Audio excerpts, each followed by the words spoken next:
Hello everybody, it's Steven here, and I have a different sort of video for you all today. It's a little bit of a behind the scenes type of video featuring the SH Monster Art Super Mechagodzilla, though this could very well be any figure. And as you can tell by the title of this video, this is more so aimed specifically at reviewers, and this is how to set up your review space for a good review. Basically, how to set up for a review and how to make sure everything looks right as I'm tapping the camera here. So this is sort of a little loose, and this is how I prepare for a review. What I'm doing here right now is I'm actually sort of preparing to shoot the articulation section for the Monster Art Super Mechagodzilla. And instead of actually going through my process of getting this space prepared for you, I thought I'd actually record it, and we're just going to pretty much do one take, so I'll bumble around with my words a little bit, sorry about that, but I want to show you the process. So there's no particular order that everything goes in, so here are all the steps that I take. Maybe it'll be helpful. So, how do you prepare for your reviews? Well, you notice that I clapped in the beginning. I use my camera and I use an external mic. That helps me sync up the audio from both the external mic and the camera, so this way when I'm editing, I'm able to tell when and where things need to go in the timeline to edit much easier. That's helpful for me. Yeah, that's a trick that some of you might want to use too. Even if you're using a video, if you're vlogging or whatever and you're using an external mic, that's something to do. Hopefully that's self-explanatory. So, aside from that, what else you want to do? You want to make sure that you have your lighting sources aimed at your subject or your object properly, and you also want to make sure you don't have any shadow pockets. So let's see if I can create one. There you go. Over here you can see that it got real shadowy. You want to try to avoid that as much as possible, because that's not fun when you go to edit. When you see all the effects that I put on the filter for this one, you're going to see that it looks horrible. I know sometimes I'll have that because I don't necessarily catch it on the camera in some of my other videos, but you know, sometimes it happens and I don't really realize it until I'm editing everything together, and I just don't want to fix that. All right, so that's sort of the setup, real quick process there. What else do you do? Well, you want to make sure that everything actually looks good, and you want to make sure that your review space is nice and clean. Now, I haven't cleaned my review space up yet, and for some, it's not going to be a real big deal, because in today's YouTube environment, people like to watch their videos on their phones, right? But let's say you do have somebody who's watching their videos when they're watching, for every day, on their 50-inch TV through their Amazon Fire Stick. Well, here's the thing. They are definitely gonna notice all of this junk here from my dog. Yeah, they're gonna notice that. And they're gonna notice all the other miscellaneous stuff going on, like let's say over here. Yeah, they're gonna notice all that stuff, guys. So, if you're using a cloth like I am, you're going to attract hair, you're going to attract dirt, different debris. And so what you do, I know what I'm about to do is completely sacrilegious to some because this is a very good brand. I just have a spare roll of tape that I have. Seriously, it's spare. It's really old. The adhesive is bad. This is just masking tape, frog tape to be more specific. And what you do is you just fold it over real nice and easy, like so, and just dab in some spots where you see there might be a problem.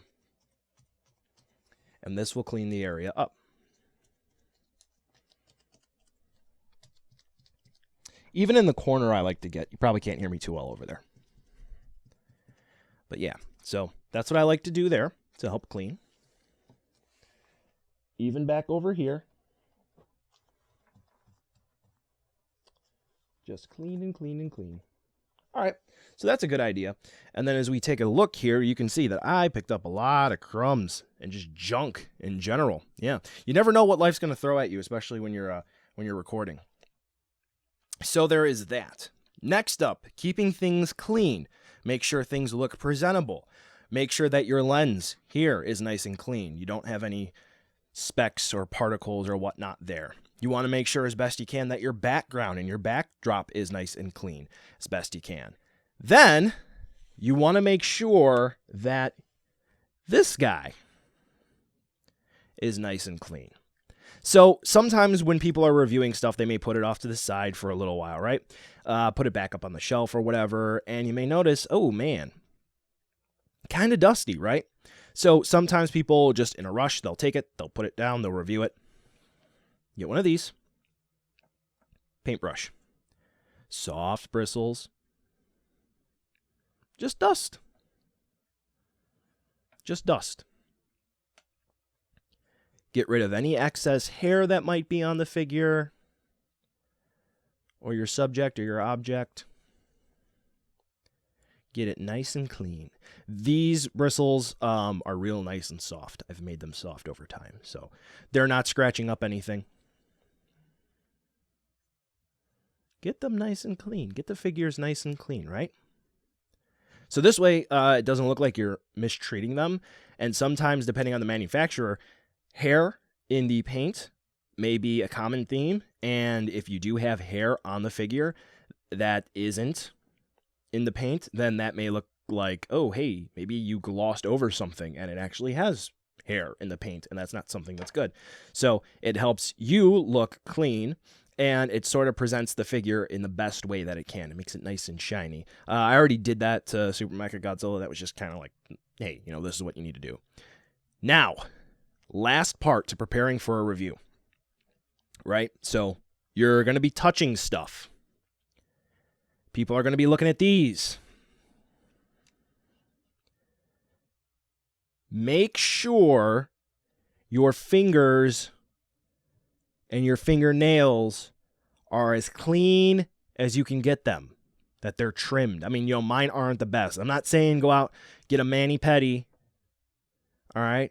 Manicure pedicure, not saying to get that, you know, but sometimes things will happen.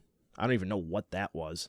But, yeah, you know, don't have dirt under your fingernails. Don't have one of them be like 15 inches long and the other one just all the way down. No, don't do that. Keep your fingers and your hands clean. Now, you know, I got birthmarks and whatnot. I got eczema. I stabbed myself with one of the wind effects, the Tamashi wind effects. That's, you know, that things happen. You can't avoid a lot of things in life. But if you can control it, just wash your hands and clip your nails before you review, okay? Because, again, it's kind of off-putting when you see claws moving stuff around, okay? Just makes it look better. You have a better finished product. Last thing, this is the final thing, make sure you have batteries. Whether you're using a DSLR camera like I'm using now, or you're using your phone or whatever, make sure your device is fully charged. So those are some pretty basic tips that I have to make your presentation style a little better, to make sure that everything is nice and clean and your arm better move. There we go.